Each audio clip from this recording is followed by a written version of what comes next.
जीवन में यदि आगे बढ़ना है ना, जीवन में यदि सफलता प्राप्त करनी है ना, जीवन में यदि कुछ अलग करना है ना, तो अकेला रहना सीखो। हो क्या रहा है हमारे साथ, 140 करोड़ की पॉपुलेशन हो गई, जनसंख्या का जो विस्फोट है ना बहुत ज्यादा हो गया है। सुबह उठ रहे हैं, शाम तक केवल केवल समय हम दूसरों के साथ बिता रहे हैं। यदि स्कूल कॉलेज में है तो वहां दोस्त, ऑफिस में है तो ऑफिस का काम वहां दोस्त, यदि गृहिणी है आप, वहां भी कौन पीछा छोड़ रहा है आपको। आपकी ननंद है, आपकी सास है, भाभी है, पड़ोसी है, फिर माँ का फोन है, फिर बहन को फोन है। सुबह से शाम, सुबह से शाम हर कोई। यदि दादाजी भी हैं आप, तो भी आप अकेले नहीं हैं। सब जगह अशांति तो फैली हुई है। जाओगे तो क्या बात करोगे। देखते हैं ना हम दादाजी लोगों को भी, पार्क में जाते हैं लेकिन बात वहीं शुरू हो जाती है। मोदी जी ये कर रहे हैं, राहुल ये कर रहा है, ममता ये कर रही है। अरे भैया, उनका तो काम ही है ना पॉलिटिक्स, तभी तो ज्वाइन किया है उन्होंने। तो आप क्यों अपना समय खराब कर रहे हो। क्रिकेट मैच शुरू नहीं हुआ उसके बारे में, विराट कोहली ऐसा खेल रहा है, सचिन ऐसा कर रहा है। अरे भैया, क्रिकेटरों का काम क्रिकेट है, फिल्म स्टार का काम फिल्म बनाना है। आप बोलोगे हमारा क्या काम, हाँ, ये हुई ना बात। अपना हमें क्या करना है, हमें क्या करना है उसकी चर्चा करनी है। उसकी चर्चा कौन करेगा, अरे उसकी चर्चा कोई नहीं कर रहा है यहाँ पे।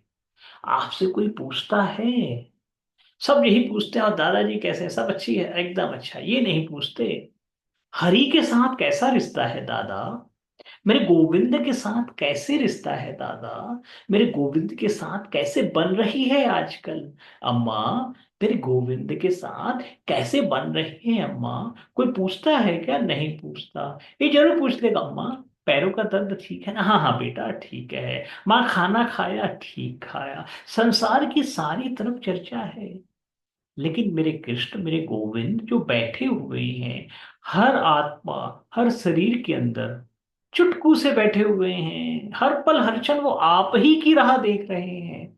उनकी तरफ हम राह नहीं देखते, उनकी तरफ निगाहें नहीं बढ़ाते भैया। कभी कभी पूछ लिया करो, मेरे कृष्ण मेरे गोविंद से रिश्ता कैसा चल रहा है आजकल।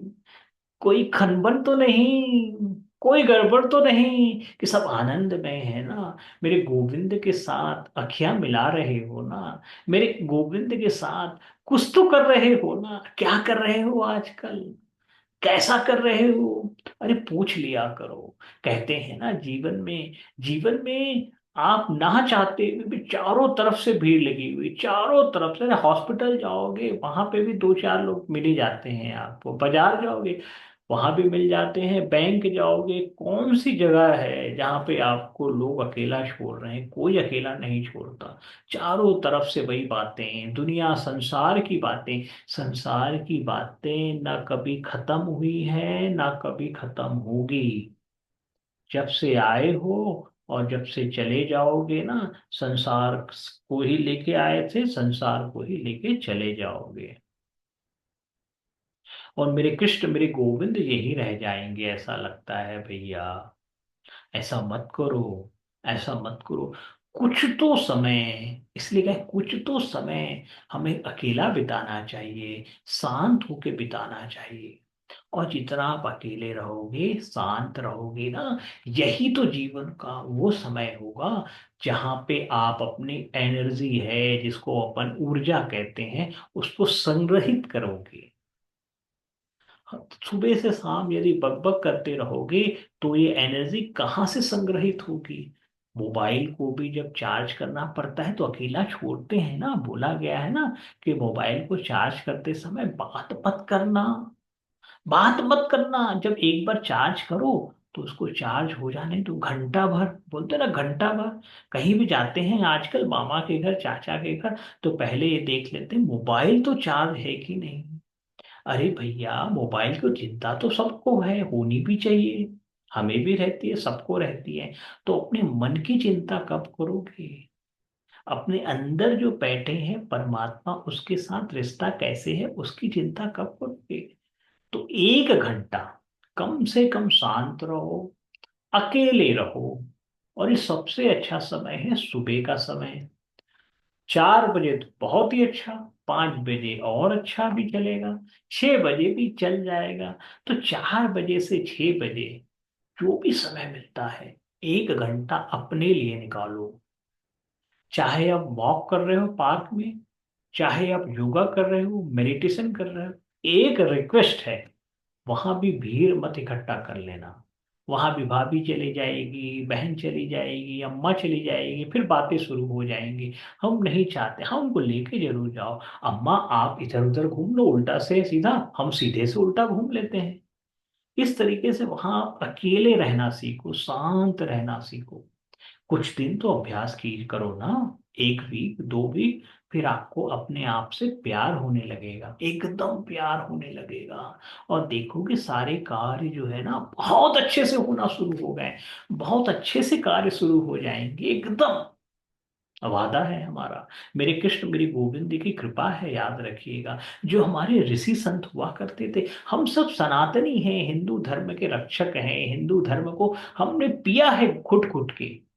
तो उसकी कुछ तो मान रखा कर, क्योंकि हिंदू धर्म के जो स्थापक रहे हैं, हमारे ऋषि परंपरा रही, संतों ने आधे से ज्यादा समय जंगलों में बिताया था, शांत रह के बिताया था। वहीं से उनकी एनर्जी मिलती थी। कई कई हजारों साल वो जीते थे, एक पैर में खड़े होकर जीते थे, एक हाथ को खड़ा करके जीते थे, कई बार एक पैर में खड़े होते थे। और ये कईयों दिन तक तो वो हवा में रहते थे, मतलब पानी भी नहीं पीते थे, कई बार केवल हवा ही लेते रहते थे। कई कई प्रकार की उन्होंने सिद्धि हासिल कर रखी थी। क्यों? अरे भैया अकेले रहते थे। जब अकेले रहोगे ना, तो आपके अंदर जो 5 भूतों से बना हुआ है, जो शरीर के अंदर जब प्रवेश करोगे ना, तो आपकी अपनी एनर्जी, अपनी ऊर्जा का एहसास होने लगेगा। सारे कार्य संपन्न होने लगेंगे। अरे लगेगा मेरे अंदर ये जादू कहाँ से आ गया। बिल्कुल भाई, एकदम जादू आ जाएगा आपके अंदर, एकदम जादूगर आ जाएगा, याद रखिएगा। तो कोशिश कीजिए, एकदम कोशिश कीजिए, शांत रहिए। शांत का अपना अलग महत्व है। बकबक बकबक जो कर रही है दुनिया ना, इसको छोड़ते जाओ, बहुत अच्छा लगेगा।